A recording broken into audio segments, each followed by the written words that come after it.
సర్వోన్నతుడైన దేవా, ప్రతి ఉదయము నీవు మాకు ఒక వరంగా ఇస్తున్నావు. అవును ప్రభా, ఈ ఉదయంన మేము శ్వాస తీస్తూ ఉన్నాము, సజీవంగా ఉన్నాము అంటే అది కేవలం నీ కృప. తండ్రి, ఈ దిన దీవెనలకై మేము ప్రార్థిస్తున్నాము. మా ప్రభా, మమ్మలందరినీ ఇక్కడ చేర్చినందుకు వందనములు. ఈ ప్రార్థనలో ఏకీభవిస్తున్న ప్రతి ఒక్కరిని దీవించమని ప్రార్థిస్తున్నాము.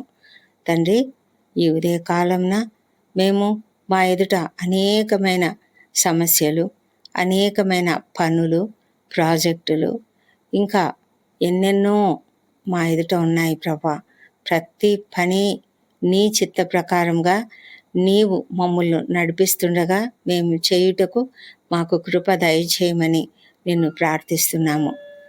కీర్తనలు దావీదు ఎంతో అద్భుతమైన కీర్తన 19వ కీర్తన రాశాడు.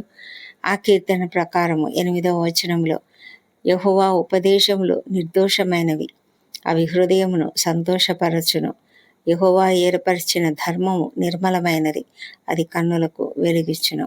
అవును, ఆ ఉపదేశములను మేము ఆమోదిస్తూ, ఆ ఉపదేశములను అనుసరిస్తూ జీవించడానికి సహాయం చేయండి. అవి మా హృదయమును సంతోషపరుస్తాయి.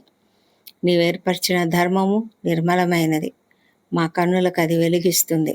అంటే మేమెంతో నీతిగా, నిజాయితీగా పని చేయగలుగుతాము. అందును బట్టి నీకు వేలాది వేల స్తోత్రములు. ఈ నూతన దినంలో తండ్రి, మా పనులన్నిటిలో కూడా నీ యొక్క ఉపదేశములు, నీ యొక్క ధర్మము మమ్ములను నడిపించునుగాక. మా ప్రభా, మా కుటుంబంలోని ప్రతి ఒక్కరిని ఎత్తి పట్టుకుంటున్నాము. ప్రతి ఒక్కరము ఏ పని మీద బయటికి వెళ్ళినా అందరము కూడా క్షేమంగా వెళ్ళి తిరిగి క్షేమంగా ఇంటికి చేరినట్లుగా మీరు మా కుడి ప్రక్కన నీడగా ఉండండి. మా రాకపోకలందు తోడుగా ఉండండి. నిరంతరము నీ రాకపోకలందు తోడుగా ఉంటానని మీరు వాగ్దానం ఇచ్చి ఉన్నారు. మా తండ్రి, దినమంతయు మాకు తోడుగా ఉంటానన్నారు. అనుదినము నీకు మా పట్ల నూతనంగా వాత్సల్యం పుట్టుచున్నది కనుక మేము నీకు వందనములు చెల్లించుకుంటున్నాము.